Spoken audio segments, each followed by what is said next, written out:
So I think what I'm trying to get across, and maybe you're also trying to get across to everybody that's listening, most of you who are listening to this channel, you're listening, or whether you're listening to Brian's channel or my channel, you're probably listening at least partially because you already own stock in Tesla. You're thinking about owning more stock in Tesla. You're a big fan of Elon Musk. You're a big fan of Tesla.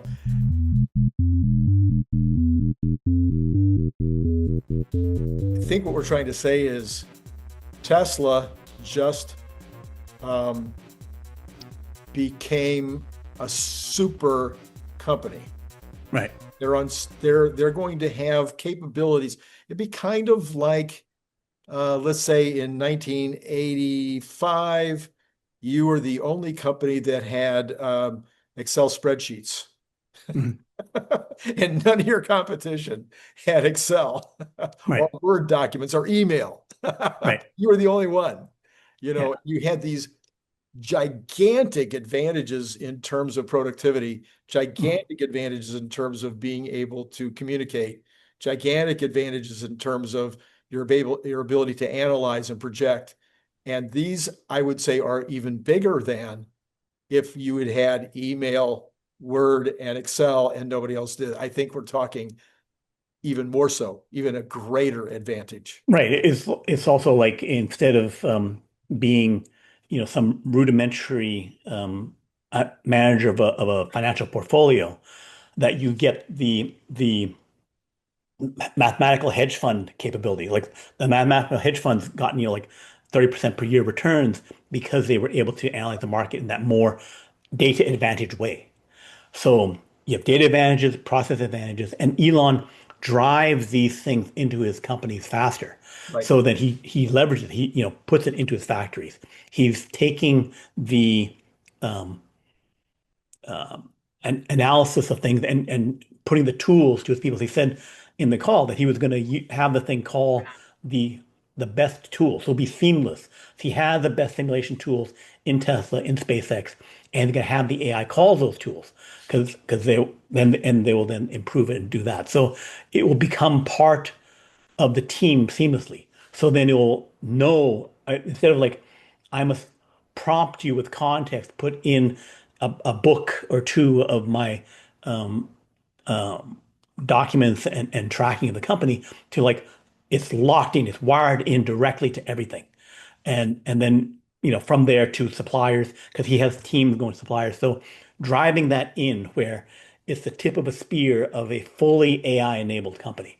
They talk about AI native. So taking something that's at scale Yeah. and then going to AI native. Because you'll go first principles about how to use it. So the this fundamentally transforms, and they're willing to reinvent themselves. That's one of the things is that unlike the other companies in manufacturing other things, where Yeah. things stay the same for years, they already are making a Right. thousand changes every week. Right. So now they can make those thousand changes AI speed. The number of changes could go up 10 times. The effectiveness of those changes could increase. So they were already the fastest, already the most innovative, already the most adaptable, and now they're, as they say, supercharging themselves with AI capability, And they have the earliest access to it. earliest access to it. They're Right. getting, I'm sure they're probably already working, potentially they're already working on Grok 5. Right. Literally using Grok 5. Well, that multi-year advantage of moving a um, power plant, a gigawatt, two Right. gigawatts, Right. to get to 1 million chips, installing it faster, doing it in what they said 6 to 9 months, 2 months ago. So Yeah. now perhaps 4 to 7 months before they will have A a million. million GPUs of the latest kind, B200s, that will have 12 times the compute. So they'll go through multiple cycles of improvement by the time the others are still trying to match the 100,000 H100 GPUs of Grok 3. Mhm. The most compute of any other non-XAI model is half of that capability. So OpenAI did GPT-4 with half the compute of Grok 3, and they just released it a month ago. And Right. now um, XAI has gone up 4 to 10 times in capability, and it's about to make another 12x increase in capability. So they're moving faster and faster, which you can't catch up if they're, if you're going 100 miles per hour, they're going 200 and they go to 400. You will not catch up if they're constantly accelerating the rate of improvement.